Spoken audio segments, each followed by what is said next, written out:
Hello and welcome to this Business New Zealand update for the 19th of November. I'm Grant Walker, joined by Business New Zealand CEO Kirk Hope. Well, interesting week certainly, Kirk. December 15, the day Aucklanders circled in their calendars, is the day that they can officially leave the border. We've got a clearer picture now, of course, who are double vaccinated, who will be able to travel. Are you comfortable with this announcement?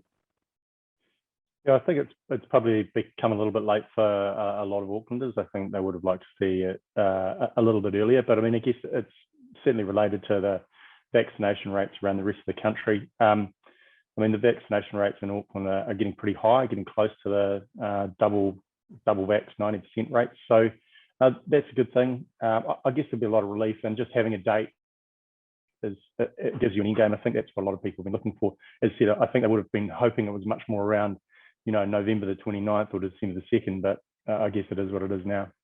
The vaccine pass, it was rolled out this week, and I've managed to download mine. People can get it, but are we actually sure about what part it's going to play, apart from the fact that you're going to need it to fly or go across the Cook Strait? Yeah, I mean, look, it's interesting. There's a range of close contact businesses where CVCs will be required. Those are businesses that are well-known, hospitality, hairdressers, things, businesses that, as I said, have been deemed close contact. But there are a few challenges, I think, around the operation of CVCs. For example, what we saw with masks in scanning and retail businesses was quite a lot of pushback from customers and people getting agitated, and that puts a lot of pressure and anxiety in the retail workforce.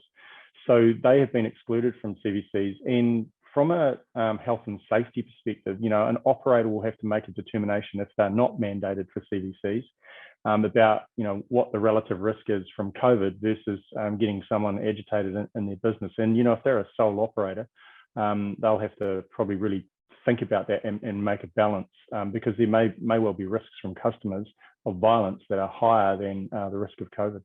So some form of security, perhaps.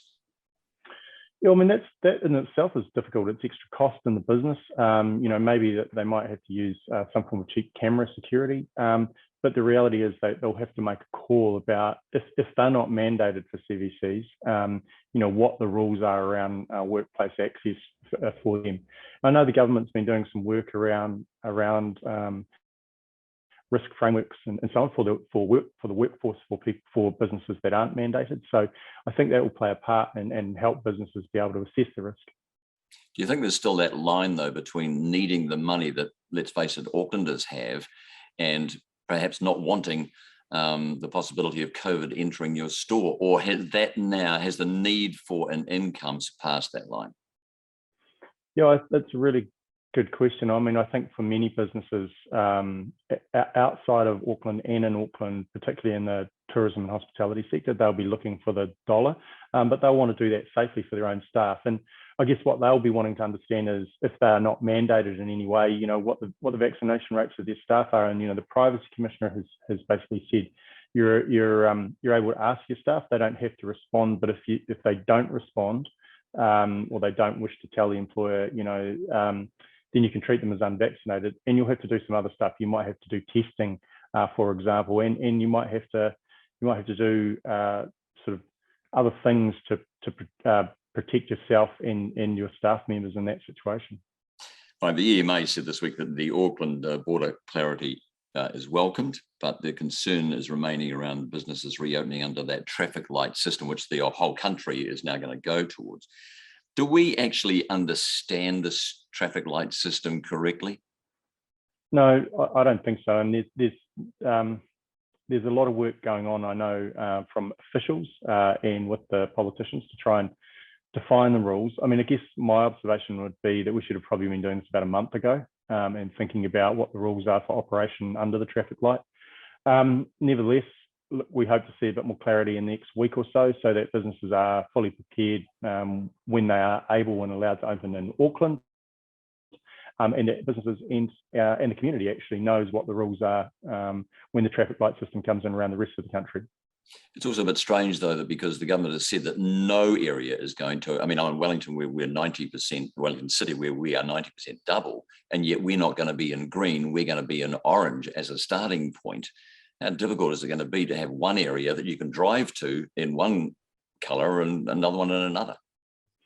Yeah, I guess the difference with the traffic light system, as I understand it, is that essentially red is a 2.5 level. If you think about the restrictions on hospitality and events at being about 100 people, that's roughly the equivalent of what 2.5 is at the moment.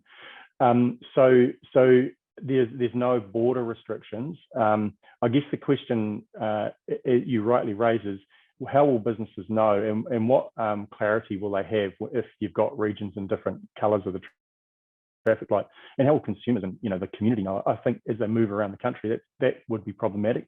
It may be why one of the reasons why the government have delayed the kind of implementation of it a little bit, and secondly, they want to bring in everyone. They want to bring everyone in at the same time, and in order to do that, they need to get the vaccination rates up in some parts of the country before it's fully operational.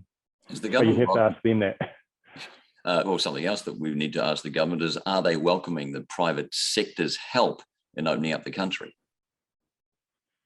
Yeah, look, it's an interesting one. One of the challenges I think that we're going to face going forward is around testing regimes, because vaccination will do a part of the job. And you've seen with the rapid antigen tests that they're not readily available in New Zealand. They're a key control around risk of transmission and identifying risk of transmission in other parts of the world. We probably will need the private sector to play a much bigger role in things like saliva testing. And I don't think it was helped this week by a bill which was passed by the government, which essentially has the potential to nationalise laboratories in an outbreak. So that's private laboratories. So that will send a chilling signal to anyone wanting to invest in those testing technologies in New Zealand. That's kind of the wrong thing that we need to be doing right now, would be my observation. So we've got a long way to go on testing, and testing will be a critical part of the way that we manage COVID and its transmission in the community going forward. All right, let's move on to MIQ. Obviously, the stays, or the amount of time you need to stay, is sort of halved. But also this week alone, there was only 4,500 or just over 4,000 rooms available, and now booked out till February. How should we be handling this at our borders, and what's your feeling on where we've moved to? Well, my feeling would be get rid of it. I think once you move into the traffic light system, once you have high levels of vaccination, over 90% double vaxxed, MIQ plays less and less of a role, and you can, attempt to manage it through self-isolation. I guess the challenge is going to be how you manage some of those risks. But other countries are able to do it.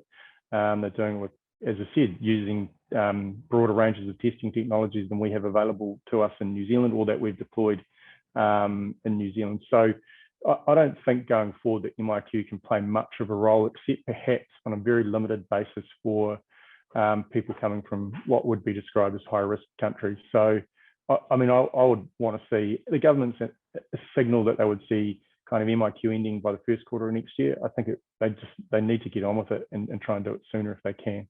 All right, finally, business sentiment heading into Christmas and that holiday season. And of course, December 15, we mentioned that earlier. It doesn't leave a lot of time between then and Christmas to spend your money. Are businesses expecting a massive upsurge in that 2 week and then on over the summer period, or what's the feeling?